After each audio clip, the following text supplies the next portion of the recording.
Part 1.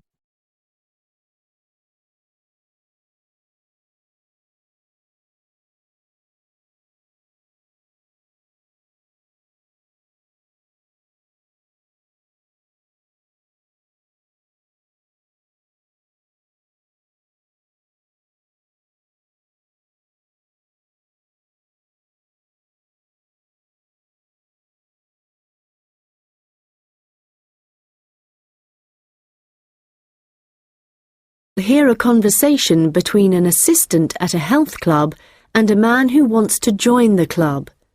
First, you have some time to look at questions 1 to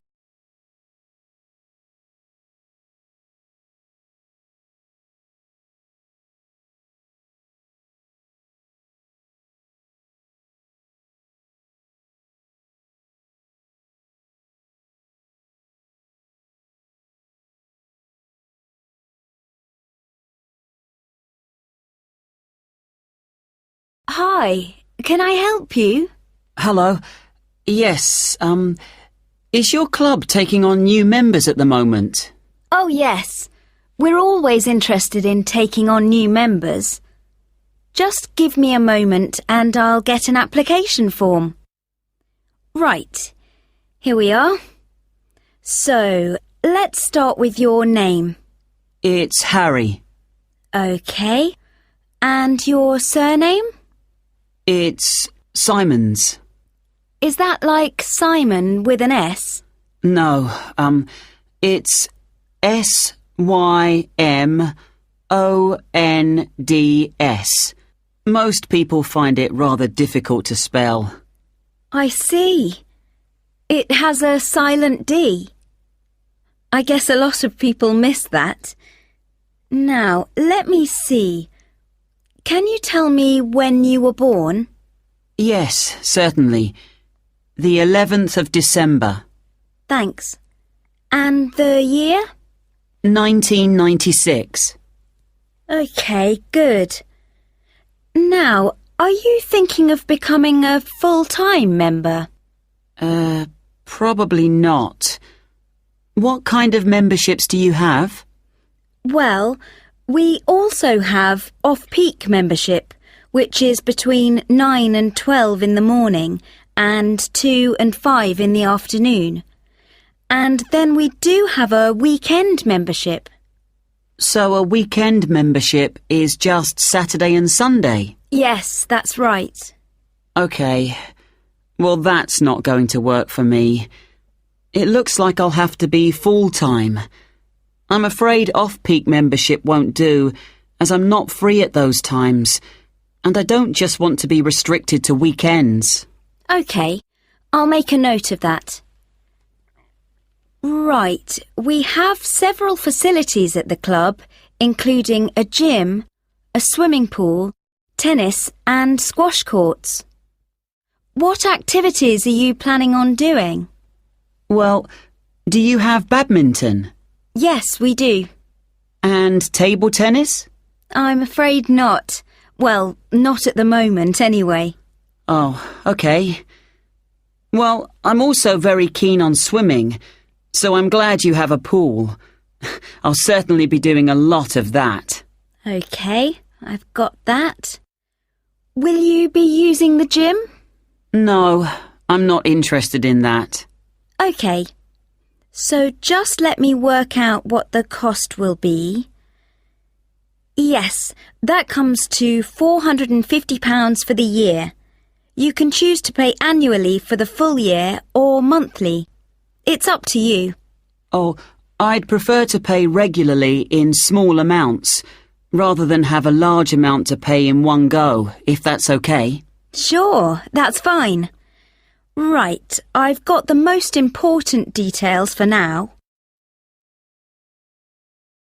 Before you hear the rest of the conversation, you will have some time to look at the questions 6 to 10.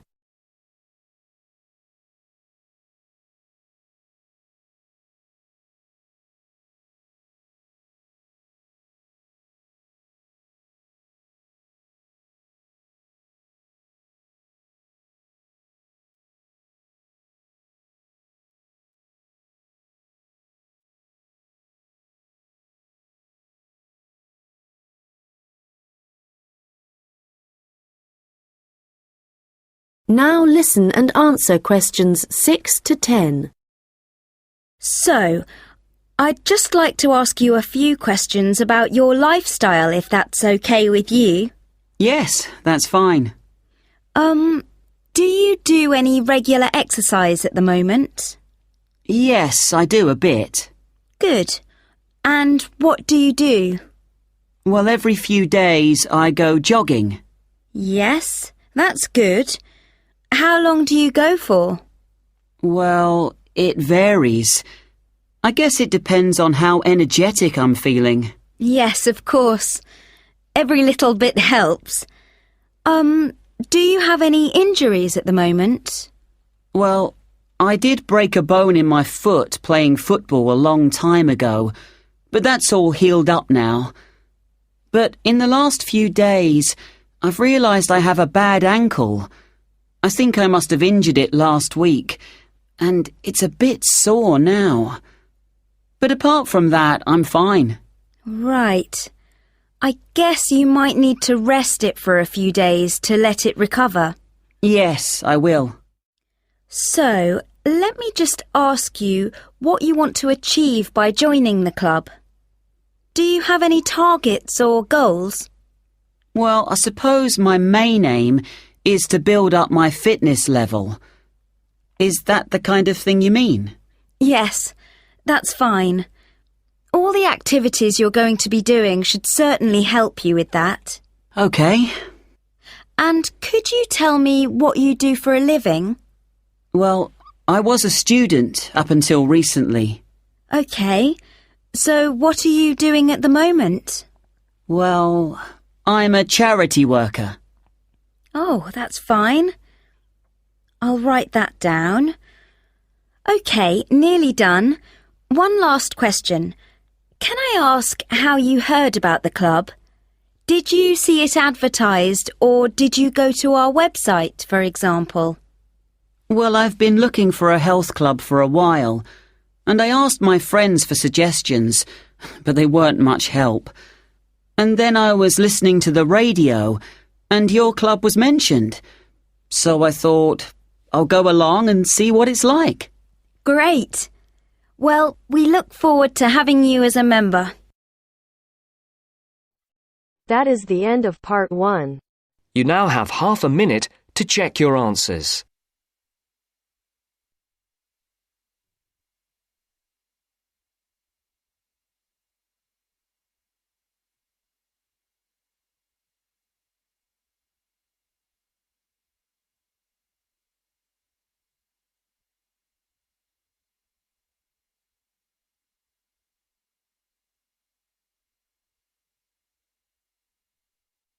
Now turns to part 2.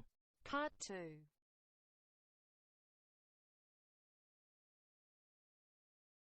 We'll hear a hotel manager talking to her staff about the arrangements for an event to be held at the weekend. First, you have some time to look at questions 11 to 15.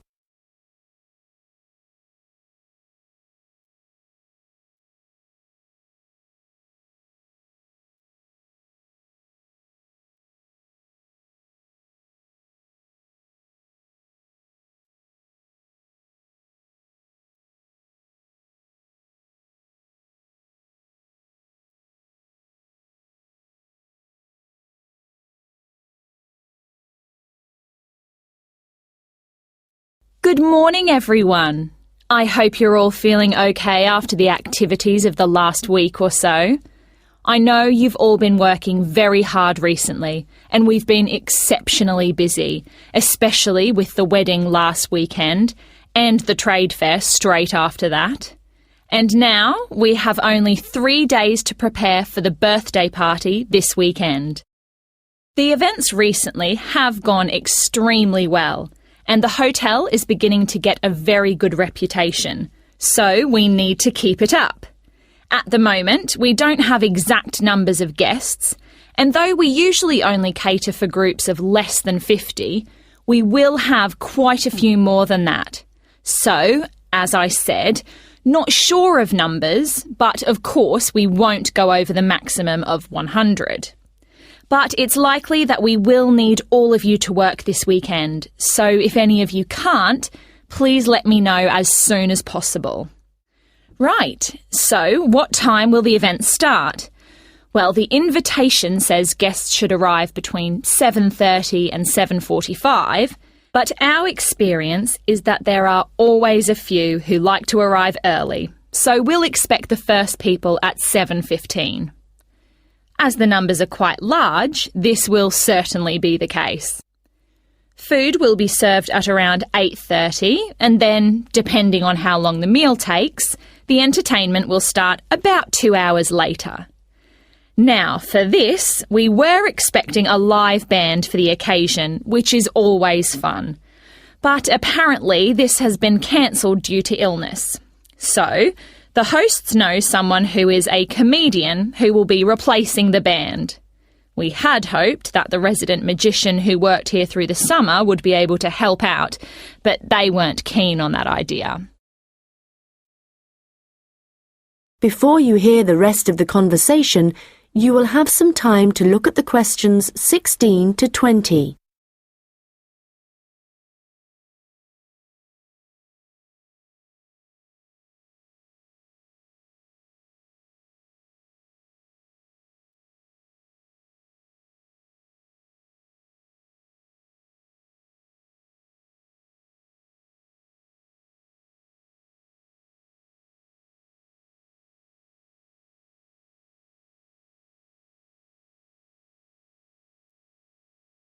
Now listen and answer questions 16 to 20. So, I'd just like to go through who's doing what when the guests arrive, and I think we'll make a few changes from the last party held here. If I remember correctly, it was Olav who coordinated the task of providing the guests with drinks. Or was it Ahmed? I'm not sure. But Gary asked to do it this time, so that will be his job. There's been no decision yet on what the drinks are going to be, but I hope they decide soon in case we need to order something special. Now, for receiving the guests' coats and hats, it's important we have someone experienced doing this, as we don't want guests losing their belongings. And Monica, last time this was your responsibility. Susan, I know you wanted to do this, but as the numbers are quite high for this event, I won't make a change here. Right. Now, last time there was some confusion as to where guests were supposed to go once they had deposited their things, and we had guests roaming around the whole hotel. So, Ahmed and Olav, I believe you discussed the problems with Susan and thought she would be good at guiding guests after they had arrived. And I'm fine with that. Right, and now for some general instructions. Once the guests have arrived, they will be in and around the lounge area, and then at around 8:30, we need to get them to move to the restaurant for their meal. This often proves difficult and can take a long time, so I will ring a bell so that everyone knows it's time to eat. Hopefully, this will speed things up a bit. Also, for this event, there'll be a seating plan, so the guests won't be able to decide for themselves where to sit. They'll have to sit according to the plan. There will be a plan on each table, and I've been thinking about where to put the master plan so everyone can view it before they enter the restaurant. As they'll be spending quite a while in the lounge, I've decided to also put a plan there. This should speed up the start of the meal. Once the meal starts, you'll all be very busy waiting on the tables, and I'm sure I don't need to tell you to be good-humoured and polite to all the guests. The organiser of the event will be saying a few words, and so will two of his colleagues. So, when the speeches start, all activity must stop in the restaurant, so that the 3 people giving them can be heard. This shouldn't take long, and it should be towards the end of the meal. After that, the guests will move back to the lounge for the entertainment. So, I think that's it. Any questions? Come and see me later. That is the end of part 2. You now have half a minute to check your answers.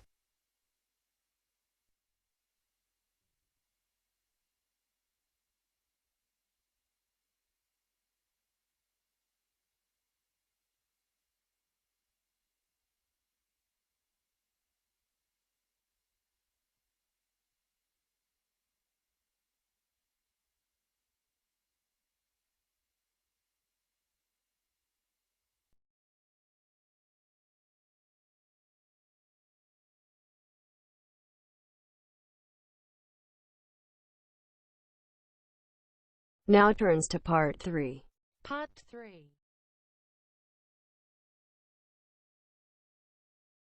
There are two students discussing an assignment. First, you have some time to look at questions 21 to 25.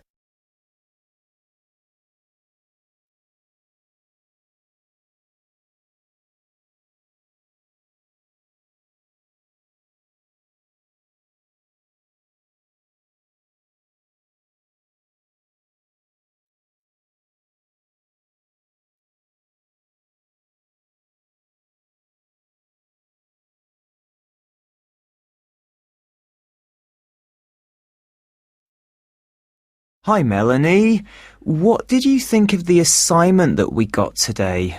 It looks interesting, doesn't it? Yes, Alan. I've always been interested in recycling, but there's a lot of research to do. Yes, there are a lot of things I'm unsure of, so it's going to be good working with you. OK. Well, why don't we start by making a flowchart from the notes our tutor gave us? Yes, so on one side we could have the paper production cycle, here on the left, and on the other side the recycling. Good idea. Let's start at the top with the production. The first step in the process is to get the raw materials. Yes, and they tend to come from pine forests. OK. And then the bark is removed from the outside of the tree, and after that, the wood is chopped up. That's the first 3 stages. It sounds a bit complicated after that. It says water is added, and then the mixture is heated and made into pulp. This will be the thick paste that is used to make paper. Yes, you're right, because after that they use a machine to make the paper, and we can put that right in the centre of the flowchart, because it's also where the recycled paper joins the process. Yes. So, once the paper has been produced in the machine, what happens then? Well, I think we should write print as the next step, because this is when newspapers, magazines, etc. are produced. And we could also add that they have to be distributed to stores and people's homes. Right. Then the recycling bit starts. The old paper's collected, and then it says it's taken somewhere so that someone or something can sort it. I imagine there are different kinds of paper, or things like paper clips that need to be removed. Yes. Let's have a step after that. Now, how did our tutors say they do this? Oh yes, it involves chemicals. So, how is your chemistry? Well, not very good, I'm afraid. But this is how they remove ink, so this is definitely going to need a bit of research. Right. The last step in the recycling section is similar to the last step in the production process, with heating and pulping, before the cycle begins again.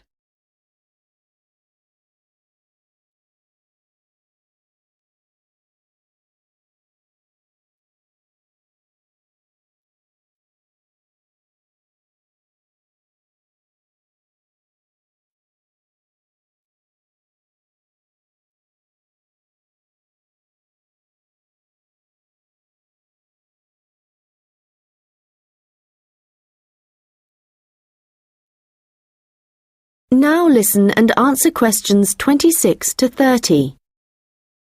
So, I think going through the processes helped. Now we need to decide how we're going to do this assignment. Yes. I guess what we need to do is take the processes and divide them up between us. But we could start thinking about an introduction. Yes, OK. Well, I can start doing that. I think I have enough to go on already. Good. And there are a few areas where we need a lot more information. I think I'll start with something easy. Let's say the paper collection. I could go to the resource centre to do some research. Well, I think a better idea would be to approach someone who's involved in the process. What about contacting the council? Oh, good idea. Yes, I'll do that instead. They're bound to have some information. And I know just the thing to add to our work to make it even more interesting. And what's that? Well, in my last assignment, I added a few pictures, and the feedback I got was that this wasn't academic enough. So what might really bring it to life would be to include some data, provided we can find some. Yes, that sounds excellent. Well, we certainly have a lot to do, and not much time to do it in. You're right. I think we have about 5 weeks, so I suggest we create a plan of work today. The end of the month is nearly 3 weeks away, and then we have a few days holiday. Yes, so let's see if we can get the first draft done by then, so we can take a short break. OK. Then after the break, we'll have just over a week to complete it. I wonder if we could get someone to review our work for us a few days before the deadline, so we can make some final changes. What about your friend, Henry? Well, the best person would be our tutor. Henry's very good, but he's taking a whole week's holiday, and there won't be enough time when he returns. OK then, that's fine.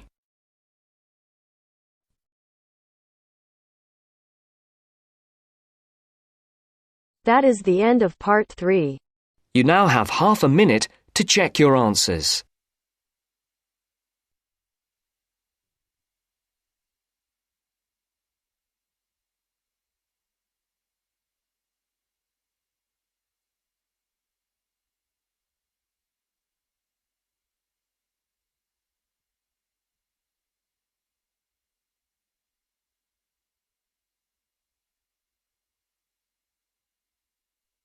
Now turns to part 4. Part 4. We'll hear a lecture about hair. First, you have some time to look at questions 31 to 40.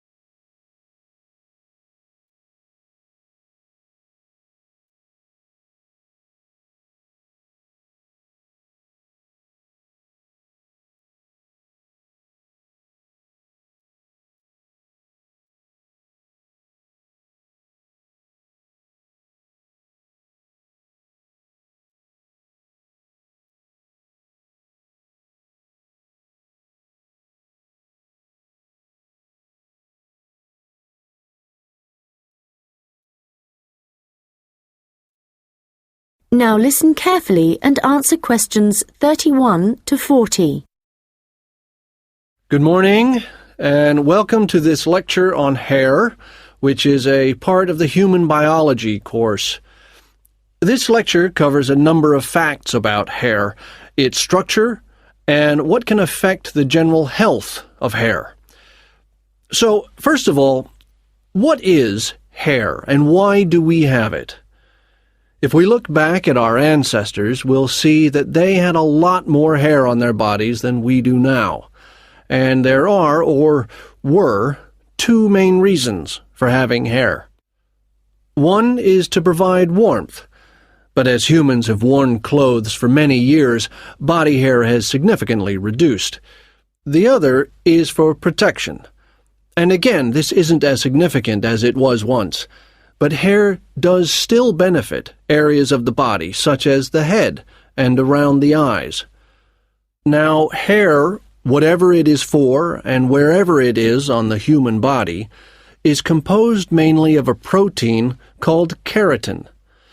This, by the way, is also found in fingernails. In fact, it's keratin which makes them flexible, and without it they would be very rigid. Another interesting fact about hair is that it is very strong as iron, in fact. One single strand can support a weight of up to 100 grams. This may not sound all that much, but a full head of hair can support up to 12 tons, which is the equivalent of a couple of elephants, which is simply amazing, though I advise you not to put this to the test. Humans lose up to 100 strands of hair a day, but we do have quite a lot of hair to start with. There's some variation depending on hair color, but for an average adult, the strand count is 100,000, so losing 100 a day is not too bad. Although this is the average, people with red hair have around 80,000 strands, black or brown hair 100,000, and blondes have about 120,000. So, hair used to be important for the reasons I mentioned earlier, but nowadays I'd say the main importance of hair is the fact that it is big business. Apart from the money involved in hair cutting, shaving, trimming, etc., a fortune is spent just on hair products. In the UK alone, consumers spend over £5 billion each year on these.